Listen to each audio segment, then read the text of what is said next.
Hey, everybody, welcome to What Drives Us, episode 457 for Wednesday, June 26, 2022. My name is Russell Frost, and that is not actually the title of the show, but it's our pre-show title. So maybe we'll explain it to you, maybe we won't.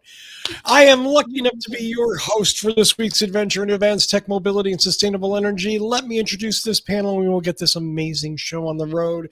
My friend with his child strapped to his chest, our man in the Mid-Atlantic region, Mr. Casey Green. Good evening.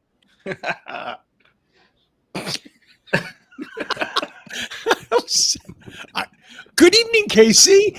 I don't even know what to say. That sounded kind of cynical almost. No, it's not. It was a lovely temperate day. We had a couple thunderstorms roll through to keep the temperatures down. I charged up my batteries 100%, and I'm nice. Excellent. I want them to go back down to 80 when they can. Well, speaking of temperate, let me introduce my friend in the other part of the state, where undoubtedly it is not similar to being on the face of the sun like it is here in San Diego today. I think it's down to 89 right now. Oh. I'm sure it's tropical and beautiful where Georgia McKenzie is. It's 102 degrees. What are you talking about? I know that. How high are you? Did you get into my whiskey? No, I am not. Zero. There's no excuse for this. It's been 2 days of 100-degree weather. Yeah, 100+ degree weather. All my plants are looking really, really depressed right now. We had a sampling of your first wave of that, and you can keep that. It was unpleasant. All I'm doing is praying that for no fires. Honestly, Yeah, exactly. Don't burn. Please, just don't burn. That's just all. No, I remember I forgot. It was like 2 years ago where we spent a month and a half looking like we were in Mordor with just smog and just yellow skies and smoke. Just awful. I had to buy a HEPA filter for the living room because it was just, even with all the windows shut, it was just stank of smoke. So please, no fires, no lightning strikes. I know we're supposed to actually have some thunderstorms in Southern California, which I'm here for rain, yay rain, but Right. let's keep the lightning to a minimum. Right. Maybe contain it. I have some names if you want targets. Just send the lightning there. So, So one of the people I was working with on my monster phone call today, they had the same thunderstorm watch that I had came through for them as a warning, and then towards the end of the call, he says a 50-foot oak tree just fell down. He had thankfully moved his car at the beginning of the downpour. nice. Yes. Nice. I went to Costco and bought 2 fans this morning. There you go. Wow. Just saying. And a 55-inch TV. I'm sorry, did I say that? I meant 2 fans. I bought 2 fans. Honey, I don't know where this came from. It was Yeah. on sale. It just fell into your pocket. It just Oh, the cart. it landed on the cart right next to the Apple TV 4K, and yeah, I might be insane. But let's introduce the last member of our tonight's panel, who has been so very patient and so very nice while we talked all this stupid stuff, Mr. Nick Coughlin. Hello, everyone. Welcome to the show. And my suggestion for both Russell and for Miss 104 Degree is get your passports updated and move north. My passport's fine. I'll list you as somebody I know.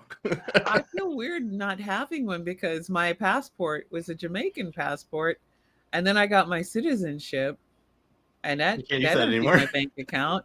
Right. Now it's like, oh yeah, I got to get a new passport. I think we should do it this year before any of this There's lots shenanigery of happens. cool land that's not going to catch on fire just above you in British Columbia. But Well, then let- there might be British there. No, we got rid of them long ago. Can anybody else see You the still be looking chat? back on your money though. I can Yeah, see the JC24's in there. I had to refresh my screen in the Tesla Live show because I had no chat. I was like, "What the hell is this?" Yeah, my chat is just totally gone. So my apologies, whoever's in the chat. Hello, thank you for being there. I know there's like 4 of you in there at least right now. Yeah, and Bruce So- Nelson just showed up. and yeah. So, and I'm afraid if I refresh, we'll.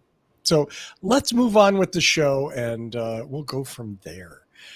First story up tonight, Mr. Mark Coughlin has something, I don't know, it sounds like candy, something about Bright Drop, something about 150 pieces of candy. All I can think of is candy. I don't know why. It must Yeah, be the these Easter. articles. I are was gonna do really this one. large pieces of candy that run on a truck train. Yeah, that's what they are, candy. Yeah. Bright Drop, who is an arm of GM that is devoted to building larger vans for delivery purposes. They have two different flavors of vans. They have the 400 and 600 series. They have just announced that they have delivered 150 of the 600 series to FedEx in Southern California. Wow. This vehicle goes 250 miles on a single charge, and will be driving around SoCal shortly, delivering parcels and packages for FedEx. FedEx has an outstanding order of 2,500 of these vehicles.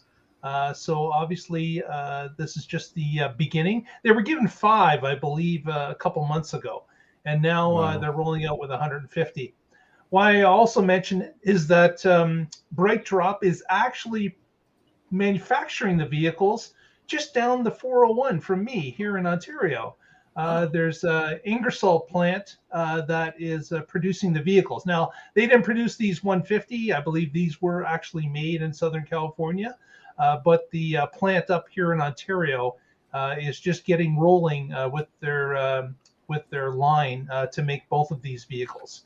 So it's kind of a tie to Ontario for the building of this all-electric van.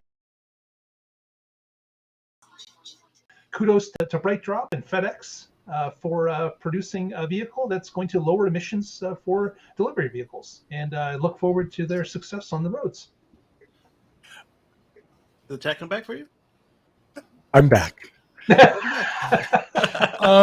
I mean, I love this so much because I love electric delivery vehicles. I love the commercial stuff. These people. Can you imagine this as a camper, Russell?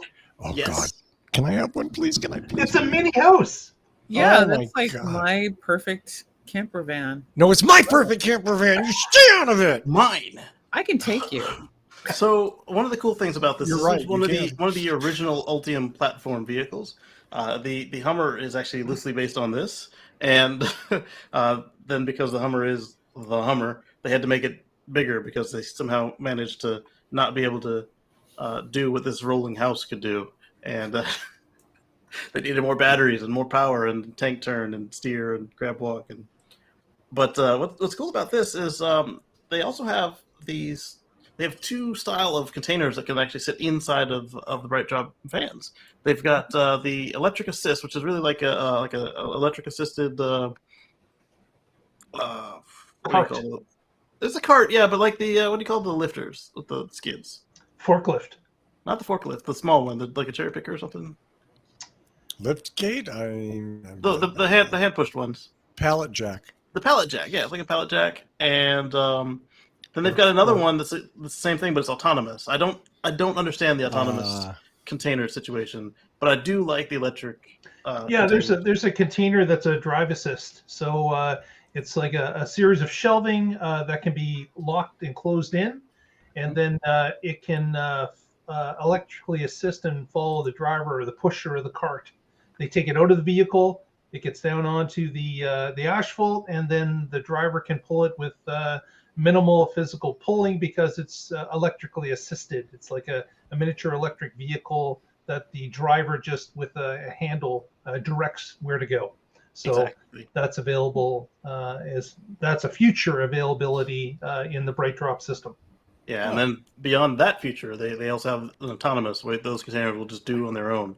That part I really don't understand. But the electric assist is perfect. It makes sense. Like, hey, think of it like a mobile FedEx drop box. They bring it into the business. You take out your deliveries. You put in your outgoing shipments. And when your FedEx guy comes back in the afternoon, there it goes.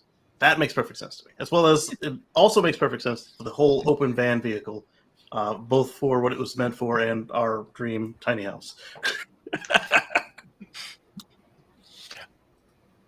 I think Amazon's working on something similar. I don't know if it's in tandem with the electric vehicle, but on preloading, because that's one thing that they've worked on for a few years, for With quite Kiva some time Bus. actually, Yeah. about getting everything loaded. That's a big speed bump for them now as shifts come in, sorting and loading the trucks. If they could be preloaded, if there was one module that just slid into the truck, boom, you're gone. It goes down from 15 minutes, which was the standard when I was there, to a minute and a half, and the driver's out. And they also want to do that with semis too. There's a robot company, in addition to Boston Dynamics. Boston Dynamics are doing it as well, where they would kind of preload it and then just shove the whole module into the tractor trailer when it arrives. Yeah, I mean, that's, I guess that's where they can save money. Yeah. Nonetheless, you know what? The best, again, electric. It's electric. It's not polluting. That's right. It's not. And it's also not making all that noise when you're trying to sleep. Do you sleep during the day? This one does. Oh, yeah. Casey sleeps whenever the little one sleeps. Fair enough. That's parenthood. Yeah, Yes. Can't argue with that. Well, let's go to Georgia for a story about ethics. I'm going to leave it there. Our moral compass for the week. Yeah, I'm the killjoy. Just No. It needs to be. I don't think that. I mean, So- you are, but I don't think that. Of course you do. And you can take me, so I'm just going to be respectful. So we got a little problem here with all this EV battery supply chain, especially coming from China. It's we've got a report that says that it's looking like signs of forced labor. For those of you who are not sure what that means, Google a cure in China, and you will see that China has basically been, there's no good way to say it, oppressing a minority group within its borders. That's a Muslim group, and putting them in camps, re-education camps, separating families, yada Killing yada. children. Yeah, basically the usual human bullshit of genocidal actions. So, take it away. The Uyghur Forced Labor Prevention Act took effect at the same eve that this report was published. This bans goods. It's a legislation that bans goods made with forced labor from entering the U.S. market. And my deepest apologies as I murder this name. I've always heard it called Uyghur. Uyghur? Okay. Yeah. Well, that's not what I'm going to Not the murder. one? But fine. Xinjiang Non-Ferrous Metal Industry Okay. is the company. You did well there. Thank you. They're the ones that seem to be the problem. They're producing Chinese companies produce a lot of the raw materials for electric vehicle batteries.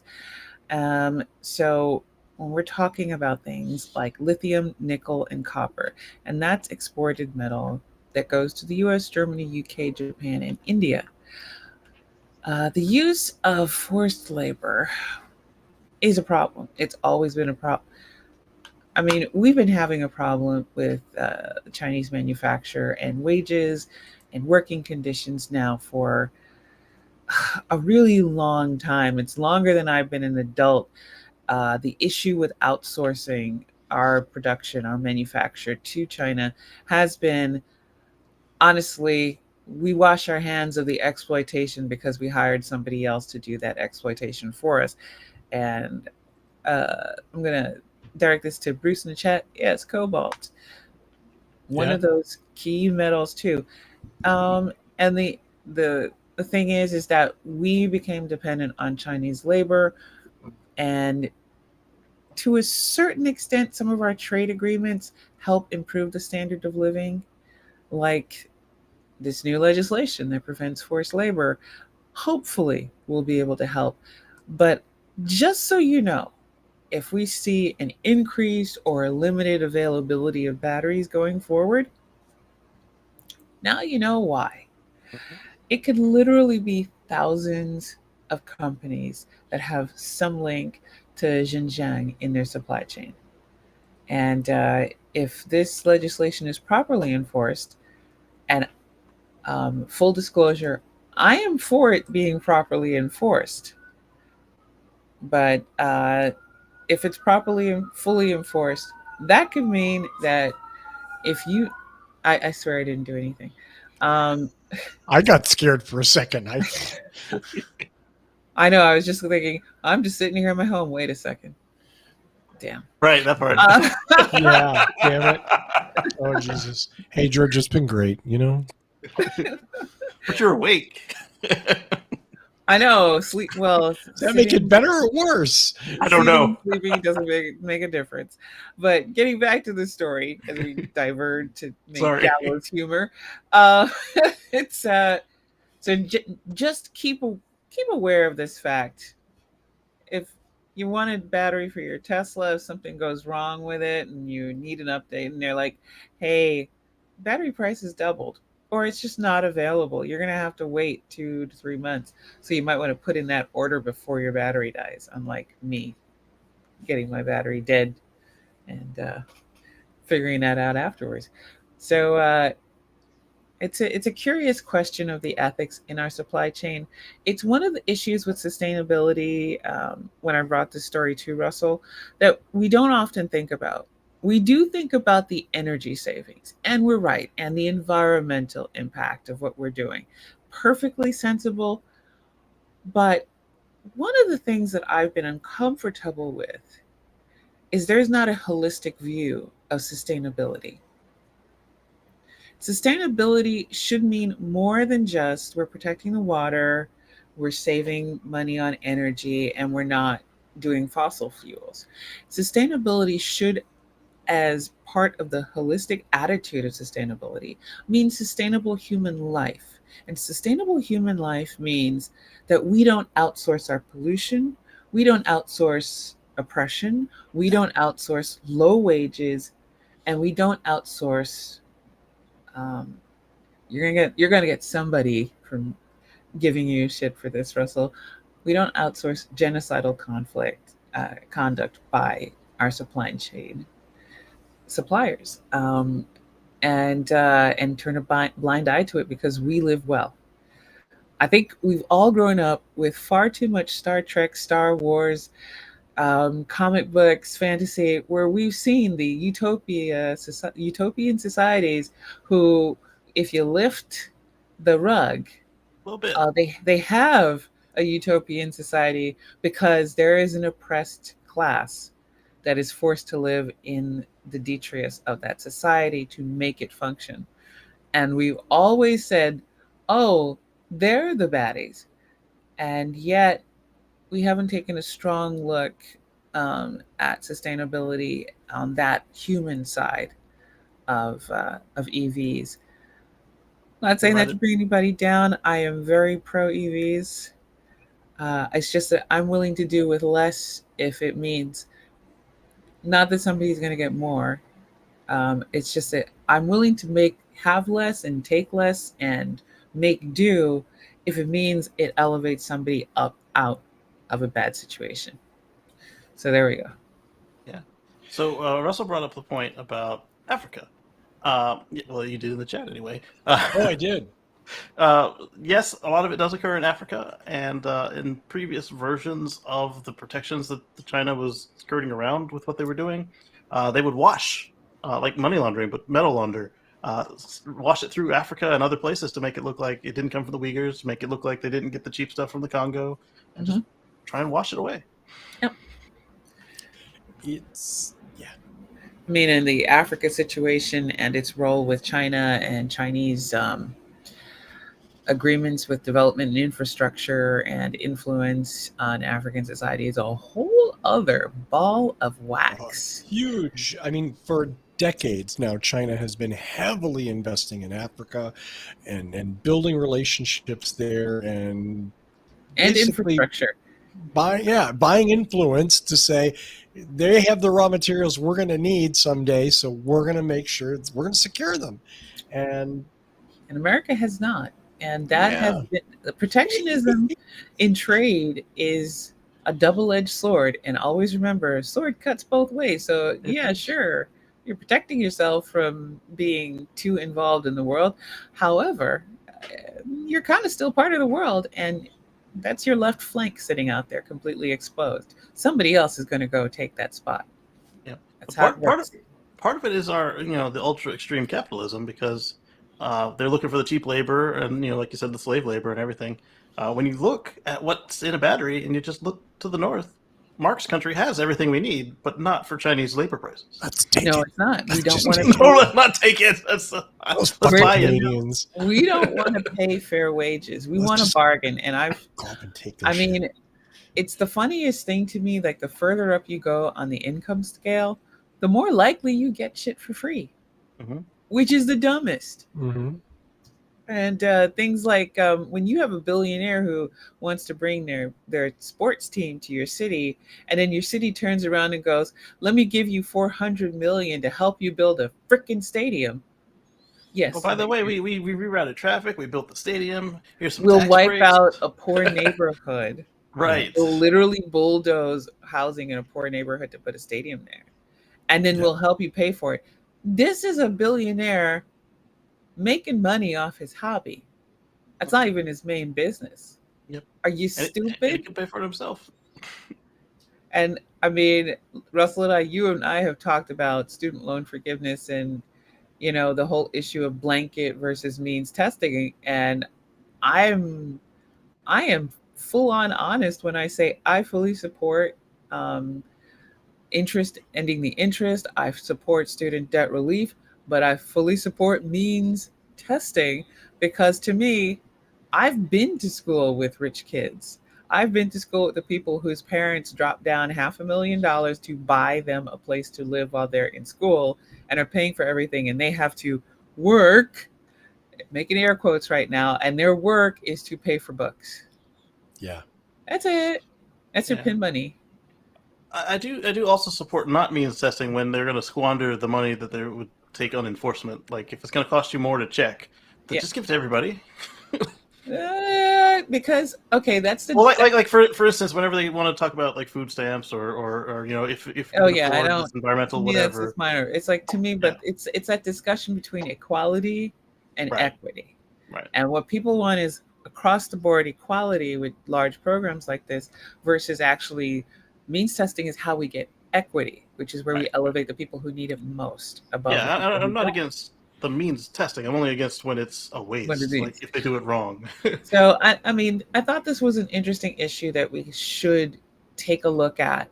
I think at some point, probably we're going to see attempts to label batteries where source materials, just like we do food right now, so you can buy things like palm oil and it'll say this is not from this conflict laden area where it's actually a bad thing. And I think that we're going to wind up heading towards that direction as we see greater adoption of electric vehicles. And the nice thing is the fact that we're thinking about it is a sign that we're making progress towards it. And so it's just something that people should be aware. I feel our viewers and listeners should be aware of the fact that moving forward, you might see that you don't have a battery. You might have to wait even more for that vehicle or those upgrades. So order now. Order now. The source. Order source Canadian. Mark would like you to order Canadian. Yeah, buy Canadian. The source labeling is in process now. They were looking at ways to get around the Chinese washing, the African washing, and I thought they were also waiting on this to become implemented. So it looks like that part is done. So they can now move on to the next step. Yep, I think it's going to take some, of course, legislation. Yeah, it's that's going to take a while. This is one of the most difficult problems we face, which is how do we get by with less? And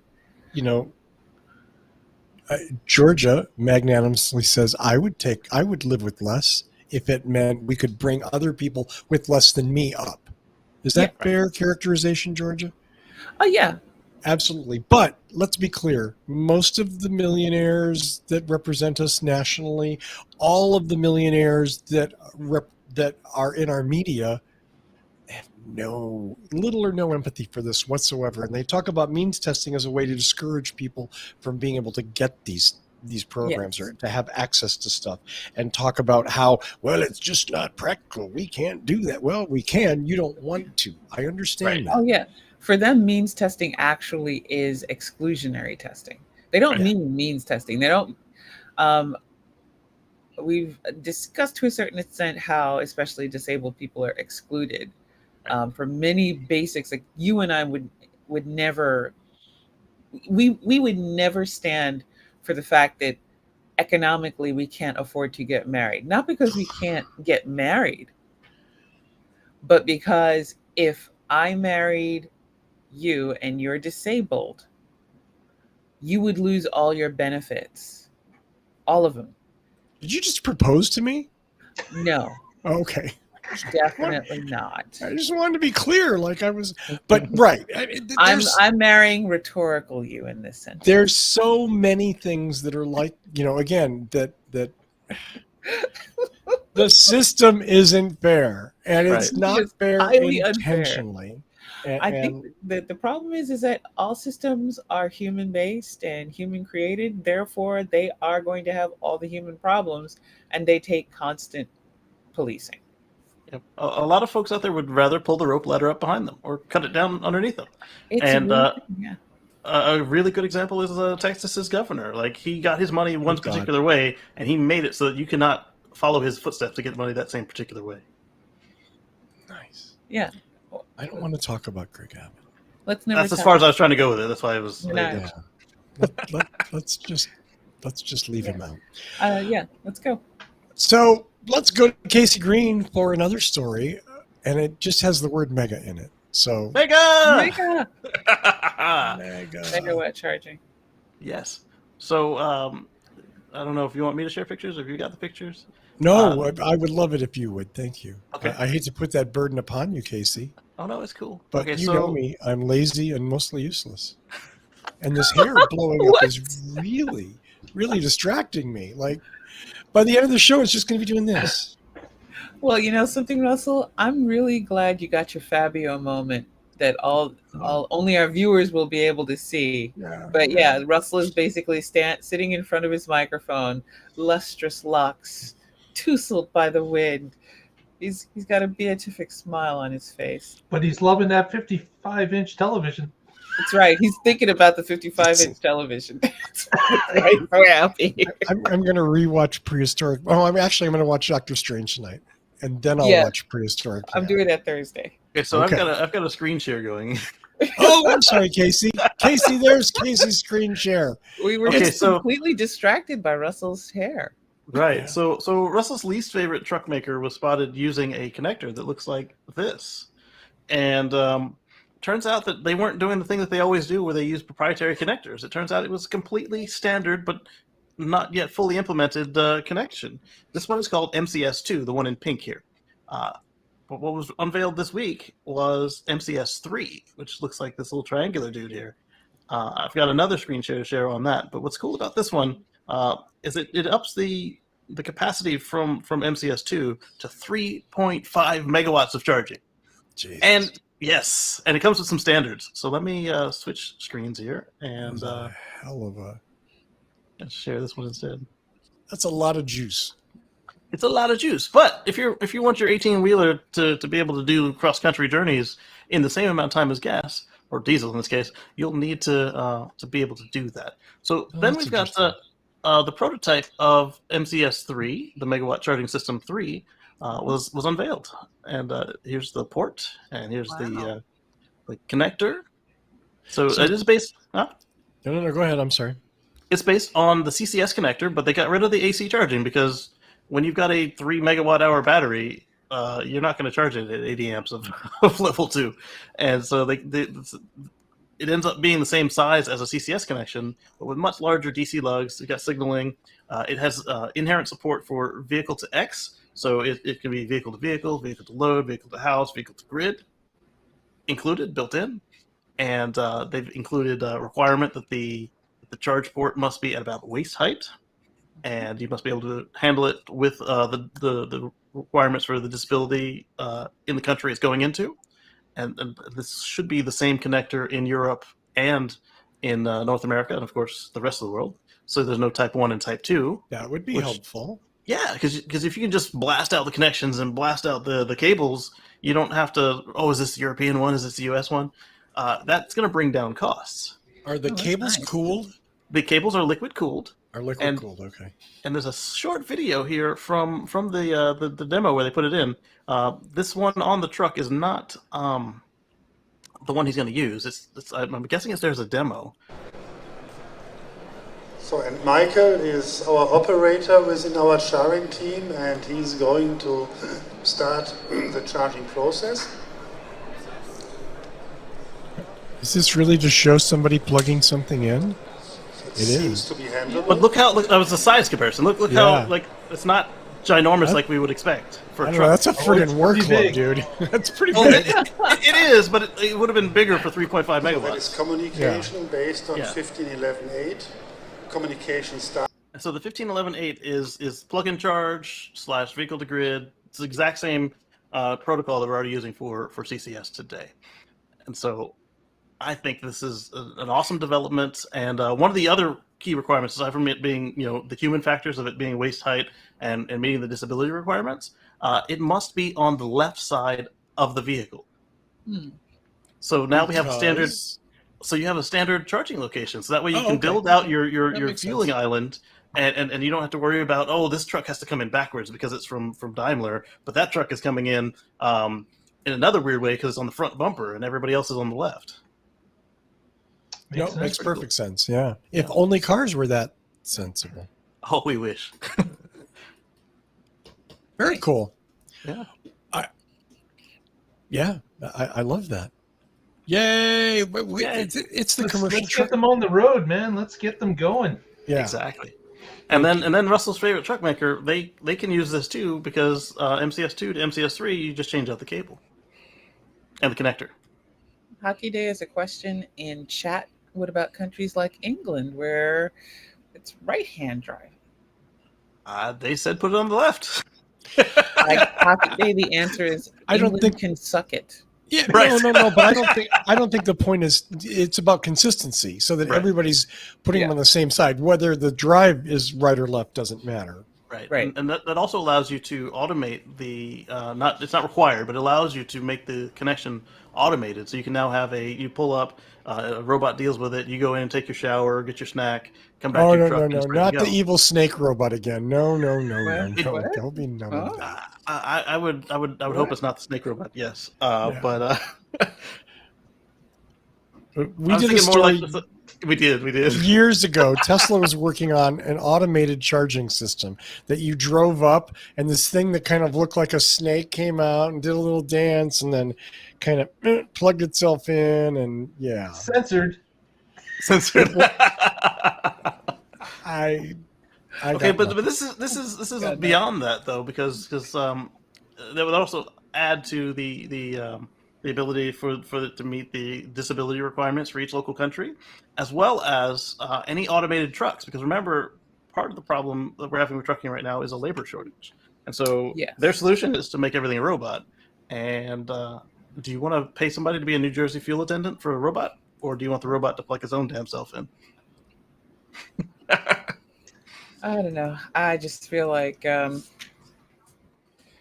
trying to make robots do something that takes a ton of development, blah, blah, blah. You can just, I don't know, hire somebody. We could just pay somebody to do that. Pay them a fair wage. Is it really so insane to pay to have somebody to plug the thing in, unplug it, make sure it's all good? I've been watching for 20 years tech go from we're making people's lives and work easier to we're definitely trying to get rid of all people who actually do labor, except to make them into service jobs where they, deliver a shit. And then we cheat them on their capitalism, pay. And that's where we're heading. In the late 90s in this area, Shell had a station that that would robotically do the same thing for the gas, the diesel.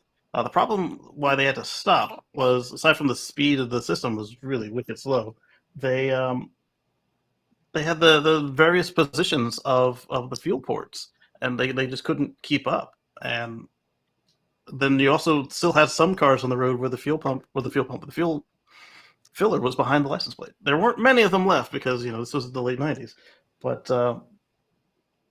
standardizing the location helps to avoid getting back into that same situation.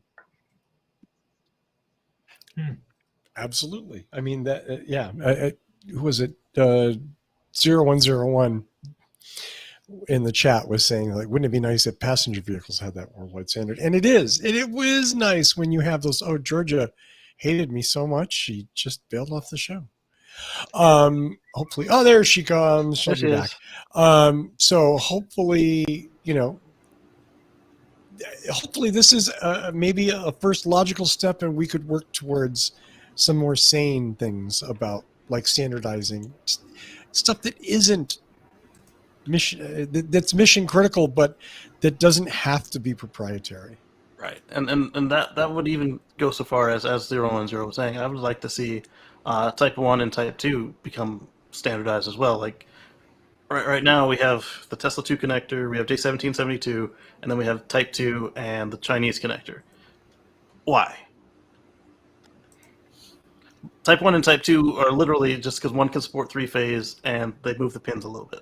Why can't that be the same connector everywhere? So you can support 3-phase. If you don't use it, don't plug into 3-phase. Hopefully they will, Casey. Hopefully they will. Well, if they don't screw this up, they've done it for trucks. There and is boats that. And whatever else. There is that, right? We've done it. It worked here. Why are you ignoring it there? Well, the other cool thing with that is, like, you've got, like, we keep showing off these, like, autonomous ferries, these electric ferries, these ships, and they show up and they have, like, 35 CHAdeMO or 28 CCS connectors. They can get by with one or two of these. Yeah. I swear I heard you say electric ferries. Yes. Not ferries, but isn't that ferries, a festival like in Nevada? I think it is. Wow. I think one of my coworkers just went there this week. No, I'm pretty sure it's a troupe that performs at Pride, but No, I meant FERRIES versus FARIES. okay, because I was just like, wait, what? Homonyms, they're the worst. English They is so are. difficult. I wanted to, in between this story and the next one, I'm an Apple user, have been all my life. I'm not really an Apple fan, and I'm definitely not a fanboy because, man, they just make my life a living hell. But they also make some good things that aren't so horrible. Anyway, so I listened to some Mac Tech Talk, and there was talk about the Worldwide Developers Conference was just this week, and Apple introduced their new version of CarPlay. If you're familiar with CarPlay, all this will make sense. If you're not, just turn the show off. Okay? Let's fast forward about 2 minutes. Apple introduced a new version of CarPlay. The biggest difference between this and the old version is the old version was kind of set up just to sort of kind of mirror your phone on a little tiny screen. This new version is much more elaborate and smells like the first child of Project Titan that we've been hearing about for years and years, the Apple Car. And what it does is not only control just that little infotainment screen, but it can replace all of the screens in the car. So giving you a consistent appearance. Now, having discussed this with some car companies, I know that their concerns are they don't want people to get into their brand new Hyundai Accordion and press the start button and have all the screens say Apple. They want them to say, welcome to your new Accordion. Yay, it's the best car ever. Well, then the accordion engineers shouldn't suck. Well, but the accordion engineers get to make the call, don't they? They do. But as a customer, if the Toyota Blasmo does let me plug in and override it, I'm going to go for that. Well, there is the competitive element. Some companies, a bunch of companies are on board with this, way more than were originally on board with CarPlay when it started.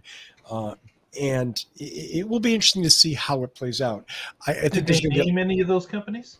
I'm sorry, Did they name any of those car manufacturers that are on board with this idea? they did not. I know who's not in it. The same one that we drive every day. Yeah, well, Tesla's definitely not involved in that. I think it'll probably be the same players that are already involved with CarPlay. And I want to say Toyota, Mercedes may have been mentioned by name. Probably BMW with their key situation, because remember they were like, we reinvented the Tesla key.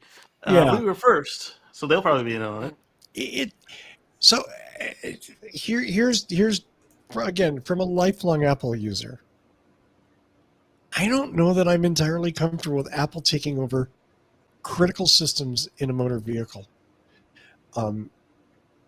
That's a big step. And the difference between automotive engineering and your phone or your desktop or your iPad is enormous. Hey, your iPad crashes, whatever. Your phone crashes. Hey, even if you're using the GPS for directions, whatever, you'll reboot the phone. It'll all be good.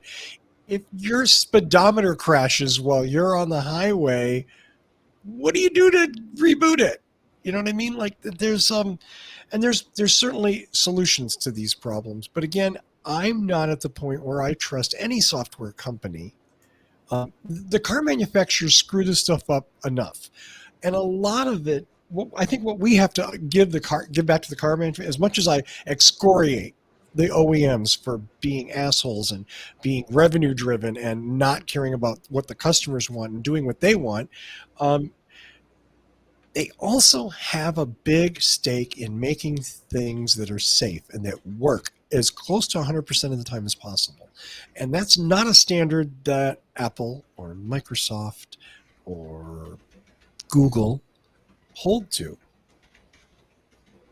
Yeah, pretty much. So to your point, your example, I actually had both my Volt and all of my Teslas have had the OS freeze up while I'm driving, but just like with other fly-by-wire systems like in airplanes and such, all the controls are not tied in, or at least if they are tied in, they're not controlled exclusively by the UI. So in the Volt, I just drove for a couple hundred miles with screen frozen and a stupid yellow line on my screen, and then when I parked to get gas, I was able to turn it off and it was able to redo its thing. But even better, on the Teslas, I was able to hold down the steering wheel buttons, force a reboot, and so while the screen was off, everything was still running, but I didn't have to stop driving to regain full control of the car. So to your point, has Apple thought of this? Have the manufacturers thought of a way to deal with that part? If the Apple crashes, does it just fall back to the ugly Cadillac, or what happens? And if they're buying or licensing a system from Apple, why would they bother to develop their own system? Toyota just rolled out a brand new infotainment audio multimedia system. I don't know. It's an interesting. A good example of that is the Chevy Bolt. They come with Apple Play and CarPlay, and the Apple and Android Plays, whatever they are all called. Android Auto, CarPlay. They said, no, we didn't bother to put a GPS in. If you want to know where you're going, use your damn phone. Can't blame them. It saves everybody money. So let's go to Georgia for our final story of the night. She has a fantastic feel-good story from one of our very favorite states. And this no, wait, I'm sorry. I got that totally wrong. Georgia. It's a feel-good story. Good. Yay! It is still a feel-good story. Not necessarily from a state that is covering itself in glory. Texas. Hey, Texas. Don't worry, my southern and red and purplish state brethren. I feel for you. I really do. I'm so sorry. Everything's going to be okay. I never said that. Yeah, good point. But Move north. No, don't move. Do you have a spare bedroom or something to rent? What am I missing here? You got some. There's Mark lots of wants room up there, trust company, me. really. He wants us all to go up there and fish or something. Yeah, Okay, let's get to the good news. Texas, yes, that state, they have plans to place charging stations for electric cars for every 50 miles on most of their interstates. I I want to know. point out right there that they don't have gas stations every 50 miles in some parts of their states. Very Yeah. much. That's totally true. Last gas stop, 300 miles or whatever it says. Whatever. So they're planning to add enough electric vehicle charging stations throughout the state to support supposed 1 million electric vehicles. This was a draft plan released by the Texas Department of Transportation, and it's a 5 year plan to create a network of chargers throughout the state, starting along the main corridors and interstate highways before heading to the rural areas. So the plan is charging stations every 50 miles along most non business routes. Now, I don't think we really need one every 50 miles, but okay. Um, the chargers are going to be high powered, 150 kilowatts, able to bring most electric vehicles from 10 to 80% in about half an hour. It's very bold, it's very ambitious, and it is thank you to Joe Biden. I'm going to love saying that to people who are conservatives from Texas. The funding is coming from, of course, the Infrastructure Investment and Jobs Act that passed last year, which is part of that 408 million over 5 years to Texas for the purpose of expanding its EV charging network. No funds, zero, goose egg, none from the state budget will be used. So this is part of that where that money has gone to. In total, from the Infrastructure Act, Texas is going to receive about 35.44 billion over 5 years for roads, bridges, pipes, ports, broadband access, and multiple other projects. And so they're putting about 408 million right here into EV drivership in Texas. And um, considering I read the Texas GOP platform just a few days ago, and I do encourage Yeah. I Don't encourage read those it. of you. Yes, no, you got to read this shit. But it's going to be interesting to see if they're going to rescind the funds. I don't understand. But one of the platforms in their plank is not accepting federal funds for things that are against the law, and to a certain extent this would be against their law because they feel it affects ICE vehicles and manufacture. So, it's curious to see what's going to happen. There's a lot on the line here for Texans. The plan is up for public comment, and I cannot stress this enough. If you are an EV person in Texas and you would like to have these things happen, please, please, please, please, you wend your way to your Texas state website, Department of Transportation, and submit public comment. Part is pro this. This is up to you if you want to have it in a state that is hostile to sustainability. I don't know what to tell you, folks. It's a good plan. It's something that's going to benefit you. If you want it in a red state, you might want to, hey, my state rep, I support this. Please Yeah. support it. Hey, I'm submitting a public comment to you, Department of Transportation, on such and such a plan. I support it. Please do it. To get these funds, they must have a finalized plan submitted by August 1st to the Federal Highway Administration. They plan to start awarding contracts starting in January. Hopefully, there will be oversight because even if it does pass, if the wrong people are in power, it's fun. Grift. Uh, so please, uh, if you like it, get on the phone. These are the three best ways for you to contact your representative and have them pay attention. They pay attention not to emails, they pay attention to voicemails, so call them. And that would be submit public comment on the for the Texas Department of Transportation. And they pay attention to postcards and mail letters. They will read those.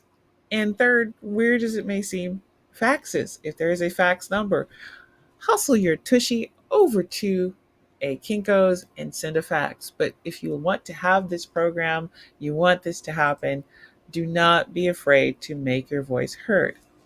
So, Governor Greg Abbott, Said it. I had to say it. yes, Abattoir, has stressed the importance of including rural areas in the Texas DOT's plan in the March 22nd letter. So, theoretically, he is on board, but that's never a done deal. Mm-mm. Remember, these are people that can express support and say that it's very important and sound really good in the media about it. And then if they get enough feedback from the people who fund them that, hey, we don't like this thing, they'll vote against it. Never forget that under the Obama administration, John McCain worked to put together a plan that he then voted against. Why? Because that's how they roll. So this is a really good thing. I'm happy it has a potential to happen in Texas. If it can happen in Texas, then you know what, honey, it can happen just about anywhere else in this U.S. of A. And if you don't call, you know who is going to call? Those freaks from North Carolina are going to call. The same ones that wanted you to have to pay for them to get gasoline and diesel when a certain private business was offering free charging. They should also give me 10 cents of gasoline so I can be violent to them about this 10 cents of gasoline spit in the face. Absolutely batty. But I do encourage those of you in Texas to please push for it. Get on the horn. As I have often said, if you can spend 15 minutes talking about a sporting thing, Sports ball, go Piggers. you can spend 5 minutes and just say, I support this. And just, again, Texas Department of Transportation, accepting public comment. Go on ahead, head on over to the Texas State Gov website, head to the Department of Transportation, and you will probably find where you can submit public comment or a phone number or email for somebody you can talk to or get information on where to submit public comment. I got into an argument with somebody who says that messaging is the problem, blah, blah, blah, messaging, why doesn't he know? And it's like, if you need somebody to come over, crack open your skull, and put the information into your brain for you, you are a very weird juvenile. Oh, I can actually sign up for multiple emails and I know where to check. And I tell you, I am absolutely not paying any attention to my local government whatsoever, except for big things. And that's a privilege, honestly. But it takes minuscule amounts of information. If you can sign up for information from your favorite band, your favorite author, for anything else, your favorite supermarket, you can sign up to get information. You can figure this out. It is not as arduous as you think. So going ahead and push for it. Push for it, people. It'll be good for you. And for those of you who have not read the Texas GOP platform, I do also encourage you to take a look. wreck your day and do that. Wreck your You life. got to know Texas is a great, just like California is a great key indicator of potential advancements socially and economically and environmentally, because we're just so damn big. When we set a policy, everybody else kind of follows along with it. That's just how California works. Texas is actually that for conservative policy. And so this is a good idea to just, good Lord, just take a little brief read. Find a good analysis. It's out there. All right. And that's all I'm going to say. Good news on the EV charging front. Don't look stunned, Russell. Yay! Every 50 mile. I mean, for me, for me, Chargers! just hope that something comes through. Texas is an oil state. It's always been an oil state. It's always been owned and run by But the oil. thing is that we don't have the lifeline to get more oil. We've Right. been a state for literally the blink of an. We've been a country for the blink of a geologic eye. That's it. We are like a snap, and we could be gone. And as Mr. Bruce Nelson points out in the chat, solar and wind is saving Texas's butts during the heat wave. I brought up that story that it was renewables. Yes, we did that, I think, last week or the week before. And We Texas need it. Texas is huge. So to put one It's every 50 miles, even if it's just one station or two stations every 50 miles, that's a jobs program right there. And it's I'm going like, to somebody who's not doing on land oil derricks anymore because nobody's buying oil. They'll still be installing those 50-mile stations. look, most energy companies decided to ignore the future. We have huge swaths of empty land in this country that's just hot and sunny and nothing but dirt, lizards, and some dried up people living out there. Just cover it with some solar panels and work on battery storage. We've missed all these opportunities. All these great capitalists have missed out on the actual capitalism that they could have jumped on the sustainability bandwagon. It's not our problem. And on top of that, we subsidize these hoes. And you heard me, I call them hoes.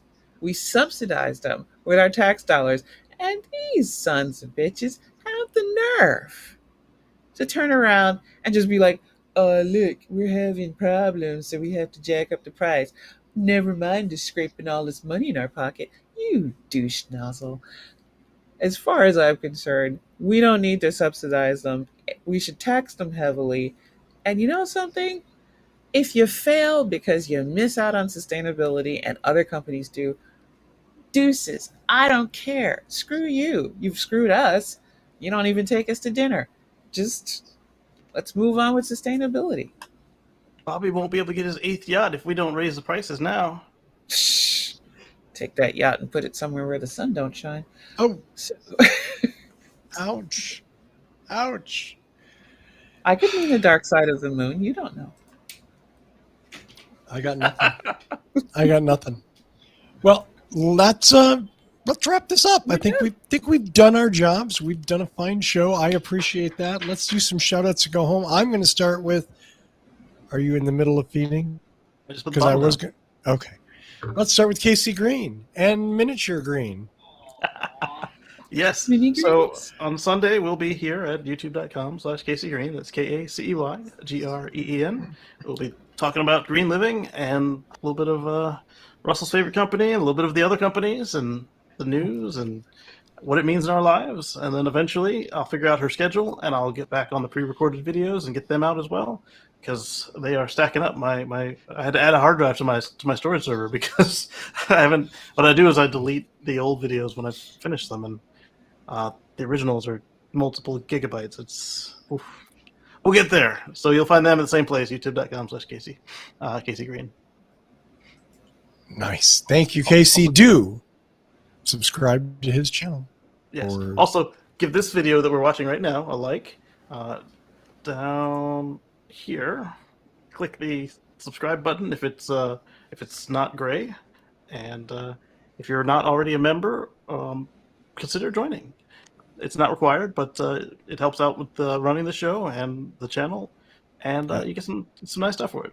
Absolutely. You can feel good about doing something with just your mouse today, or your finger if you're on a mobile. Mr. Coughlin. Well, since Casey has given us that plan of action, I thought I would mention if you wanted to follow what drives us throughout the week, you can visit us on all the socials. And in order to do that, all you need to do is look up what drives us. That's how we're labeled on all the different social networks. So please follow us there, and you can see what's going on throughout the week on Twitter, on Facebook, and on others. Just look up what drives us, subscribe, and you can see what's happening every day of the week. Back to Yay! you, Russell. And wouldn't that make your life better if you knew everything that What Drives Us was doing? Not really, but okay. Oh, I hate when the rhetorical question works against me. I need to work on that. Georgia McKenzie, save me, please. Please. You're my only hope. If you don't put your hair into little cinnamon roll buns on the side when you say Georgia that, McKenzie, save me, please. You're my only hope. no one ever gives me a lightsaber. Okay, so thank you guys for hanging out with us. It's been a fabulous, fun hour. And what can I say? You've been here this long, hit like, hit subscribe if you haven't subscribed. And just remember, every time you hit like on one of our programs, it helps our algorithm. And frankly, that's all the rhythm we got here on What Drives Us. So hit that, hit like, hit subscribe. Head on over to Casey's channel, hit like and subscribe, because not only is Casey Green teaching the AI what to do to destroy us all, he's got the mini green. And frankly, sure, I'm all for it. Just destroy humanity, but with a cute baby. What else can you say? We want to watch that.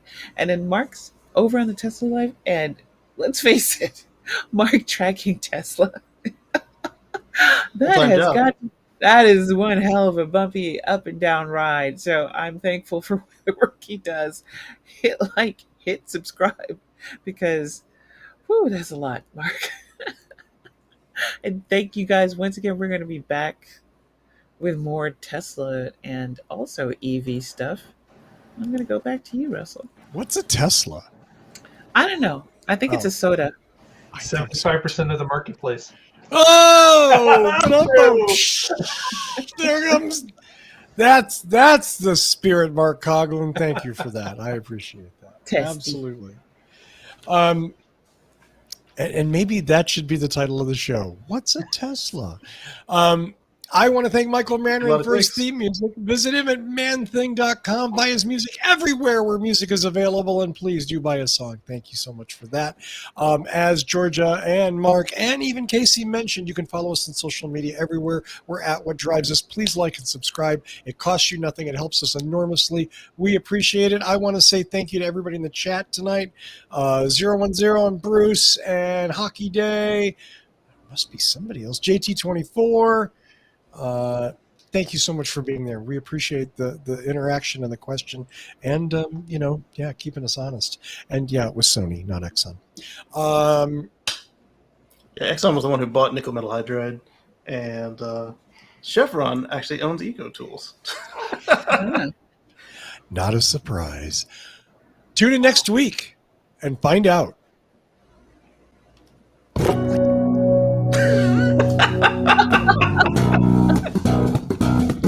I was hoping I could fake you into it. Good job.